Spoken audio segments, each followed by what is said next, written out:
Hello, welcome to Refill Prospector, a channel where I search through some of my sludgiest DVDs to see how much gold I can find.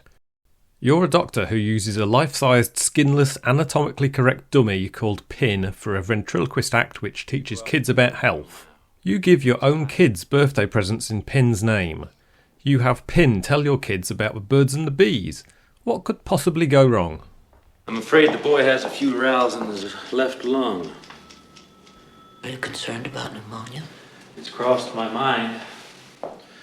I'll order a chest x-ray. Leon!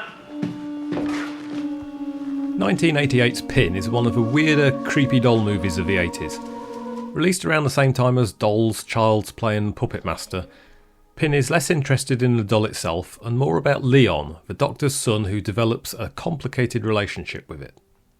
I know the doctor doesn't like me talking to you when he's not here. But couldn't I do it just this once? I don't have any other friends to talk to except you and Ursula. But she's a girl, so it's not the same. Sneaking into his dad's office to try and talk to Pin one afternoon, Leon has to hide while someone from the office takes advantage of Pin's anatomical correctness.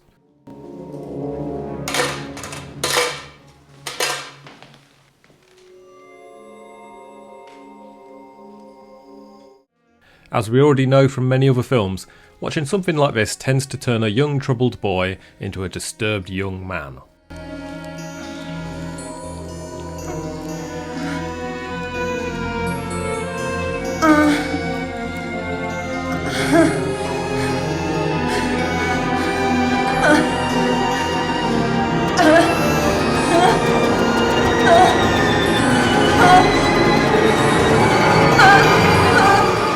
Leon's younger sister Ursula has a slightly healthier attitude towards Pin, which aggravates the young Leon. You know what I wish? I wish Pin could come here and live with us. Father wouldn't let him. He's an office dummy. Don't you ever call him that!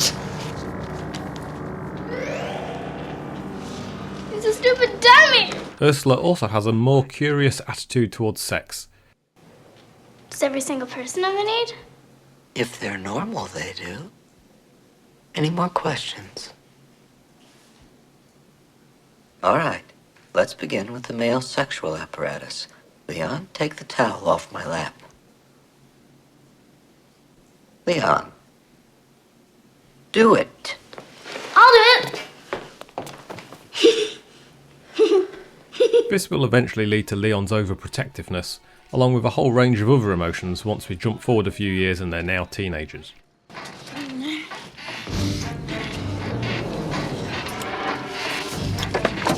No! Jesus Christ! No! Son of a bitch!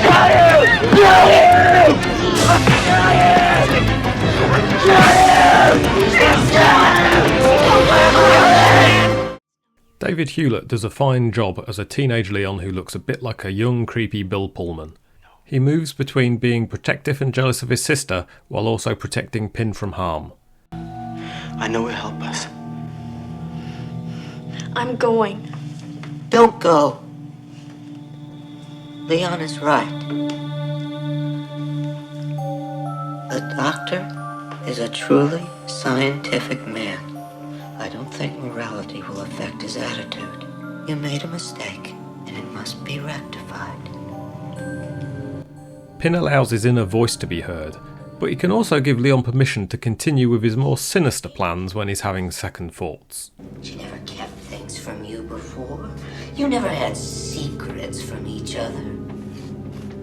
You had better do something, Leon. Now.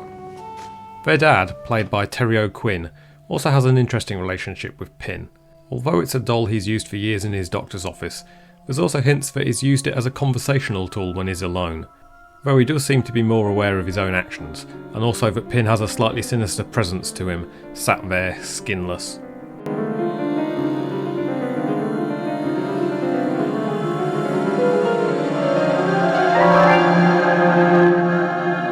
In a key scene, he arrives at his office one evening on the way to give a presentation, and he finds Leon there for the first time, alone, talking to Pin, and hearing Pin talk back. Whatever you do,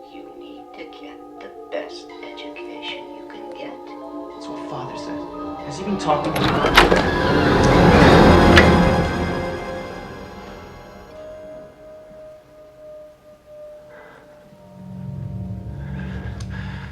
He sends Leon home, takes Pin and vows to give him away.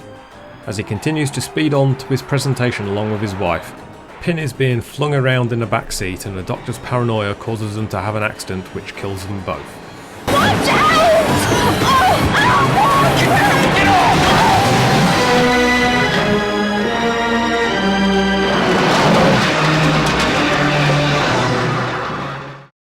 A protective aunt appears, but is seen as a threat by Leon and Pin, so she's soon killed off by the reliable horror movie method of giving someone with a weak heart a good old-fashioned scare.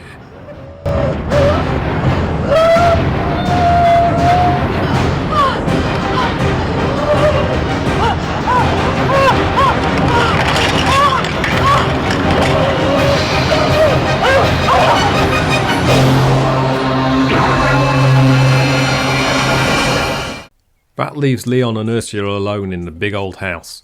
When Ursula gets a new boyfriend, Stan, Leon at first gets jealous. Does that surprise you? You've turned into a beautiful girl. You're prejudiced. Then he gets competitive, and he arranges his own date with a girl called Marcia, who for some reason is interested in him. Pin gives voice to his true motivation, which he can't face. Marcia Bateman? Isn't your need prompted by your sisters? What makes you think Ursula has the need? She's going out with an attractive young man. Aren't you feeling resentful? No. Not even a little? I don't want to talk about it. And it's Pin who ultimately gets in the way, the thought of his truth stopping Leon from doing anything with Marcia. Boy, was I dumb. Excuse me. I have to see about Pin. Pin is also the punishment for trying to pull Leon away from the truth. His parents learnt that, his aunt learnt that, and now Marcia would learn that. Hello, Marcia. Oh my god!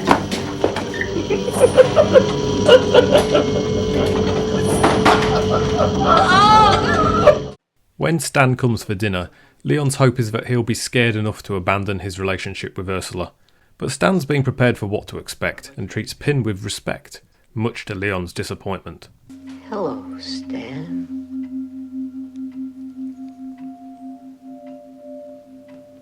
It's nice to meet you, Pin.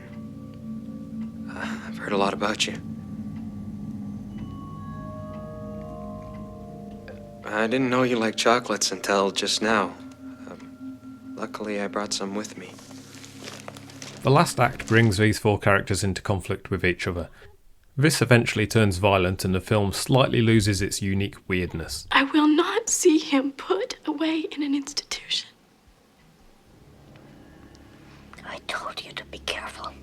I warned you about this person. Now look what's happened. He's turning her against us. You must act, Leon, before we lose her. That's a weirdness that, in addition to everything I've already mentioned, includes incestuous poetry, a father preparing his daughter for an abortion, and some horrible plastic sofa covers.